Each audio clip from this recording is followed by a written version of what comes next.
ada batasnya. Oke, 10% boleh, 12% ada kesamaan, similarity. Tapi kalau udah sampai 98% itu artinya plagiat. Dan orang, guru-guru besar UI itu, teman-teman saya, mulai memeriksa bahwa tesis disertasi Bahlil itu hampir 98% sama dengan skripsi anak UIN Jakarta perempuan.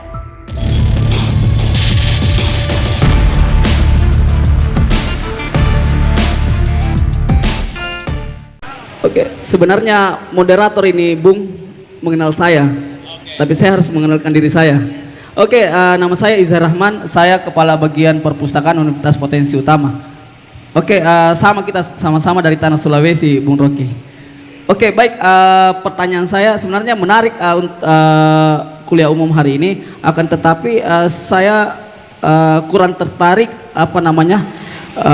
tindakan rasionalitas instrumental oleh mahasiswa Potensi Utama. Kenapa demikian? Karena selama saya mengajar di sini, kebanyakan mahasiswa berpikir untuk melihat HP dan menghasilkan pemikirannya singkat seperti itu, untuk menghasilkan karya dari tulisan ilmiahnya mereka. Jadi apa sih yang harus langkah yang ditempuh oleh mahasiswa sehingga dia tidak berpatokan oleh HP dan selalu punya waktu untuk literasi dan melek literasi, seperti apa mereka membawa perubahan itu di masyarakat seperti itu. Terima kasih. Assalamualaikum warahmatullahi wabarakatuh. Ya, terima kasih. Mungkin langsung saja dijawab oleh Pak Rocky Gerung ya. Itu kecemasan seseorang yang memperhatikan isi pengetahuan yang dituangkan dalam bentuk skripsi, tesis atau disertasi. Jadi betul, kita mulai meragukan apakah tesis, disertasi yang ditulis dan memenuhi perpustakaan ada hasil riset atau hasil joki.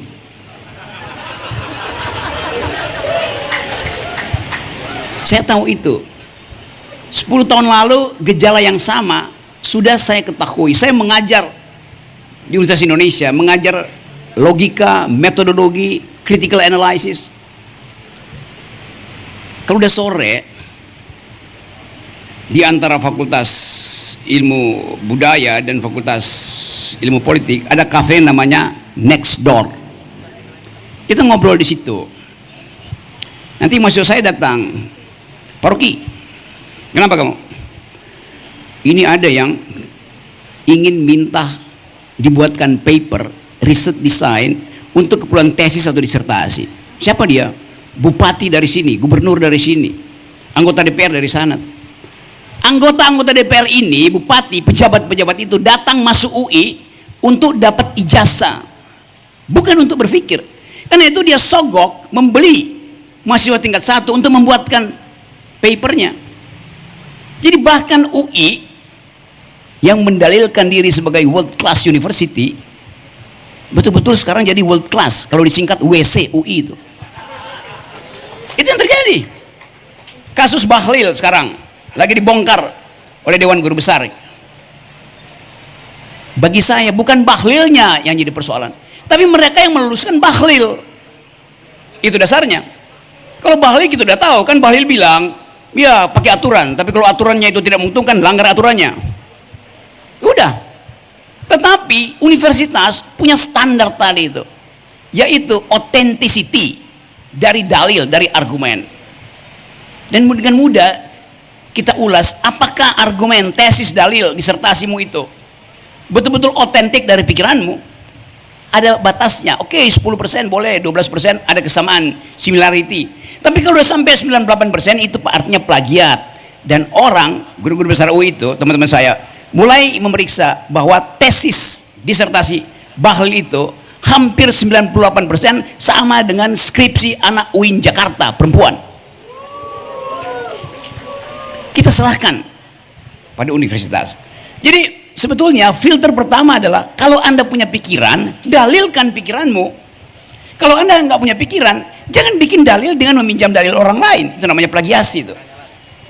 Jadi pastikan bahwa seseorang yang ingin menulis disertasi karena dia punya pikiran itu, bukan karena dia mau dapat ijazah. Itu aja dalilnya.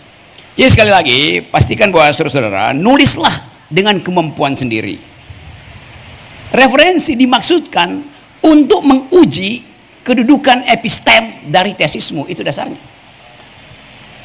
Ada skripsi yang Iya, itu referensinya 3.000 tuh. Tapi tak ada satupun tesis pada disertasinya tuh. Artinya dia tidak mampu untuk mengucapkan terobosan akademis.